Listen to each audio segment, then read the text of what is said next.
నేను ఒకటే మనవి చేస్తున్నా, నారా చంద్రబాబు నాయుడు గారిని 53 రోజులు లోపల పెడితే వాళ్ళ అబ్బాయి కక్ష తీర్చుకుంటున్నాడు, అంతేగా?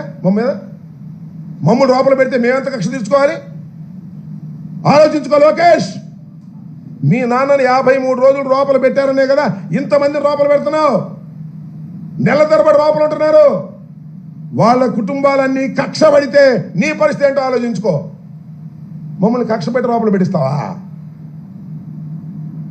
మనోధైర్యాన్ని ఈషన్ మాత్రం కూడా కోల్పోయే పని లేదు.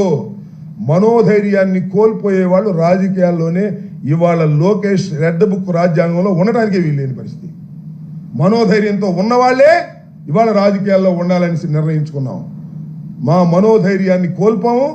ఈ క్రమంలో ఈ పోలీసు వారు పచ్చ చొక్కాలు వేసుకొని పరిపాలన చేసే పోలీసులు కొంతమంది, అందరినీ అన్నో, వాళ్ళు చేసే క్రమంలో, మా మీద కేసులు పెట్టే క్రమంలో, మమ్మల్ని అరెస్ట్ చేసే క్రమంలో, మమ్మల్ని హింసించే క్రమంలో ఏమైనా సిద్ధం, దానిలో సందేహం లేదు. నెల రోజులు పెట్టుకుంటారా, సంవత్సరం పెట్టుకుంటారా, జగన్మోహన్ రెడ్డి గారి లాగా 16 ఏళ్ళు పెట్టుకుంటారా? జైల్లో పెట్టుకోండి, చూస్తాం సంగతి ఏంటో. జైల్లో ప్రాణాలు పోతాయా? చూస్తాం, అది కూడా.